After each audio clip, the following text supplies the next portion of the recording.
ഒരു വേദിയിൽ സംസാരിക്കേണ്ടി വരുമ്പോൾ ഈ ഫോബിയയെ എങ്ങനെ മറികടക്കാം എന്നുള്ളതാണ്. ഇതിനാദ്യം ചെയ്യേണ്ടത് അവനവൻ്റെ സംഭാഷണം റെക്കോർഡ് ചെയ്ത് അവനവൻ തന്നെ കേൾക്കുക എന്നുള്ളതാണ്. ഇതിൽ എത്ര ഞരങ്ങലും മൂളലും ഒക്കെ ഞാൻ നടത്തുന്നുണ്ട്, അഥവാ എൻ്റെ ശബ്ദത്തിന് വിറയലുണ്ടോ, ഇതുപോലെയുള്ള ഈ പരിശീലനങ്ങൾ നല്ലതാണ്. അതേപോലെ തന്നെയാണ് എക്സ്പോഷർ തെറാപ്പി.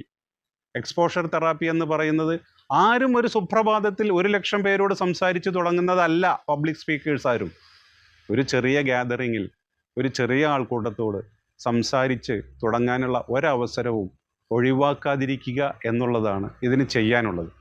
ചിലർ ചോദിക്കാറുണ്ട് ഇതിന് മരുന്നുണ്ടോ എന്ന്.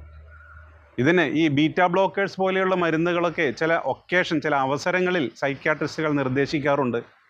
അത് നമ്മുടെ ഈ അഡ്രിനാലിൻ്റെ ശരീരത്തിലെ പ്രവർത്തനം നിയന്ത്രിച്ച് നമ്മുടെ സ്ട്രെസ്സും BP ഒക്കെ കുറയ്ക്കാൻ സഹായിക്കും എന്നല്ലാതെ ഇതിനൊരു കൊഗ്നിറ്റീവ് ബിഹേവിയർ തെറാപ്പിയിലൂടെ മാത്രമേ നമുക്ക് ഇതിനെ മറികടക്കാൻ കഴിയൂ.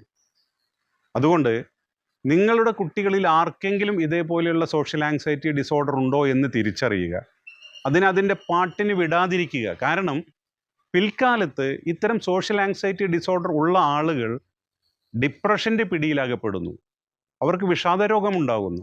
മാത്രവുമല്ല, അവർക്കൊരു ധൈര്യം കിട്ടണമെങ്കിൽ, അവർക്ക് അവരുടെ സെൽഫിനെ മറികടക്കണമെങ്കിൽ എന്തെങ്കിലും ലഹരി പദാർത്ഥത്തിൻ്റെ അകമ്പടി വേണമെന്ന് തോന്നുന്നിടത്ത് ചിലർ മദ്യത്തെയോ മറ്റ് ലഹരി വസ്തുക്കളെയോ ഒക്കെ ആശ്രയിക്കാൻ തുടങ്ങുന്നു. ഇതും ഒരു വലിയ പരാജയമാണെന്ന് മനസ്സിലാക്കുക. അതുകൊണ്ട് കുഞ്ഞുനാളിലെ ഈ സോഷ്യൽ ആങ്സൈറ്റി ഡിസോർഡർ ഉണ്ടോ എന്ന് തിരിച്ചറിയുക, അത് നിരീക്ഷിക്കുക, കുട്ടികൾക്ക് വേണ്ട സോഷ്യൽ സ്കിൽസ് നൽകുക എന്നുള്ളതാണ് ഇത് മറികടക്കാനുള്ള ഏറ്റവും നല്ല വഴി.